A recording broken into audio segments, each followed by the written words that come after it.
애착 스타일. 왜 어떤 사랑은 나를 키우고 어떤 사랑은 나를 무너뜨릴까? 무의식이 만든 사랑의 지도. 누구나 사랑을 시작할 땐 행복하고 설레고 서로에게 집중합니다. 그런데 시간이 지나면 관계마다 반복되는 패턴이 생깁니다. 어떤 사람은 너무 잘해주고도 늘 불안해하고, 어떤 사람은 좋아한다면서도 가까워지면 갑자기 멀어지고, 또 어떤 사람은 상대가 한 발만 뒤로 물러나도 세상이 무너진 것처럼 흔들립니다. 그리고 우리는 이렇게 말하죠. 왜 나는 연애만 하면 이렇게 될까? 왜 나는 비슷한 사람을 반복해서 사랑할까? 도대체 뭐가 문제지?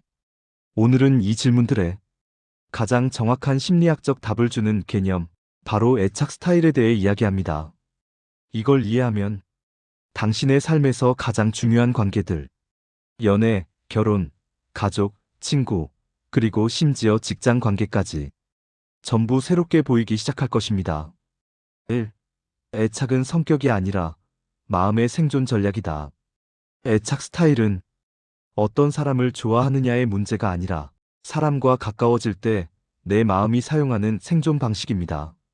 즉, 우리가 사랑을 표현하고 사랑을 받고 상대를 해석하는 모든 방식이 태어나는 순간부터 아주 천천히 오랫동안 무의식 깊은 곳에서 만들어진 패턴이라는 뜻입니다.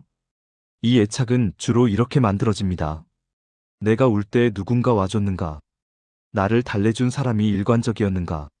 사랑이 안정적이었는가? 조건적이었는가? 감정을 표현할 수 있는 환경이었는가? 불안을 말해도 괜찮다고 배웠는가? 가까워지는 순간 부담을 느끼는 사람과 오래 있었는가? 이 경험들이 성인이 되었을 때 내가 만들어내는 사랑의 형태에 아주 크게 영향을 미칩니다. 이 애착 스타일은 크게 네 가지. 심리학에서는 애착을 이렇게 구분합니다. 안정형, 불안형, 회피형, 혼재형 불안회피. 우리는 이 네 가지 중 하나의 방식을 더 자주 사용하게 됩니다. 그러나 나는 평생 이거야가 아니라 경험에 따라 변화할 수 있습니다. 이제 하나씩 살펴볼게요. 3. 안정형. 사랑을 건강하게 주고받는 사람들. 안정형은 이렇게 말합니다. 나는 사랑받을 가치가 있다. 상대도 나를 좋아한다. 문제가 생기면 함께 해결할 수 있다. 특징은 이렇습니다. 상대의 말과 감정을 있는 그대로 받아들인다.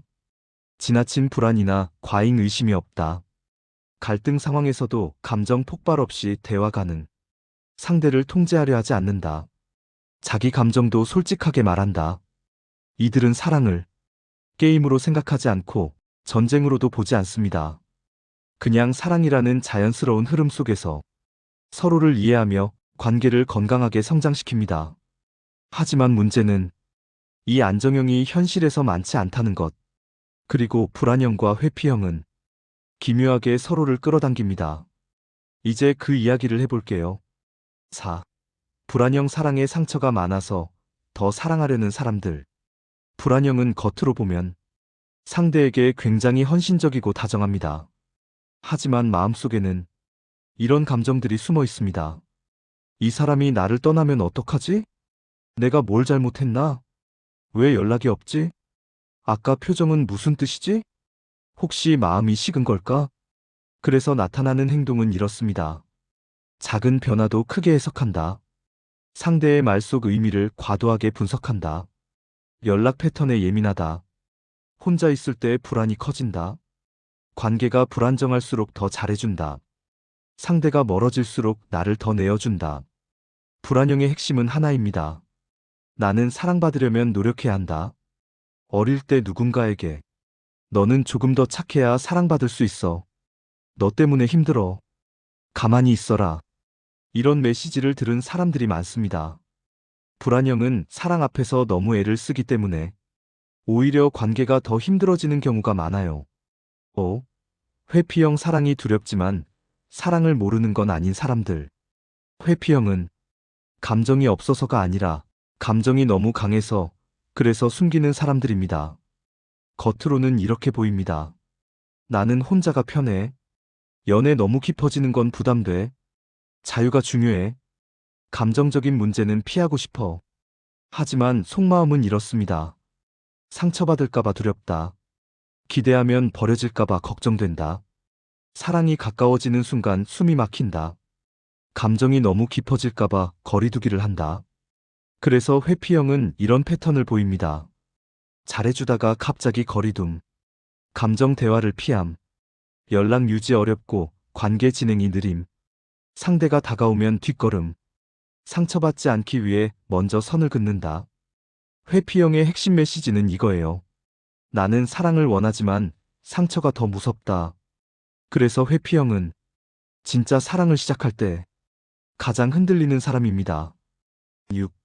그리고 불안형과 회피형은 운명처럼 서로에게 끌린다. 이 조합이 현실에서 가장 흔히 보입니다.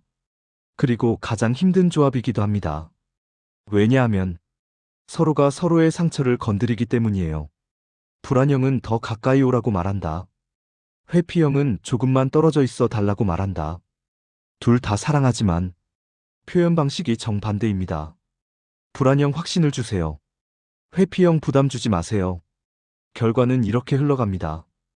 가까워질수록 회피형은 숨이 막힘. 회피형이 숨을 고르려고 멀어짐. 불안형은 공포를 느끼고 더 쫓아감. 회피형은 더 멀어짐. 불안형은 희생과 헌신을 늘림. 둘 다 지쳐버림. 이 패턴은 둘이 서로를 사랑하지 않아서가 아니라 서로의 상처가 상대의 방식과 정면으로 충돌하기 때문입니다. 그래서 둘은 헤어졌다가 다시 만나고 밀당을 반복하고 끊어야 하는데 못 끊고 이 사람만큼 나를 이해하는 사람 없다라고 착각하기 쉽습니다. 사실은 이해가 아니라 상처끼리 맞물려 있는 상태죠. 7. 혼재형 불안과 회피 사이에서 동시에 흔들리는 사람들. 혼재형은 불안형과 회피형의 특징이 동시에 나타납니다. 가까워지면 불안, 멀어지면 또 불안. 사랑하고 싶지만 상처는 무섭고, 상대가 다가오면 불편, 상대가 멀어지면 미쳐버릴 것 같고, 이들은 마음 안에서 가까이 오지 마, 와, 제발 떠나지 마, 라는 두 목소리가 싸우고 있습니다. 그래서 가장 힘들고 가장 고통스러운 연애를 겪는 경우가 많아요. 8. 애착은 바꿀 수 있다. 단, 인식이 먼저 필요하다. 애착은 고정된 성격이 아니라 패턴입니다. 그래서 바뀔 수 있습니다. 바꾸는 첫 단계는 이것입니다.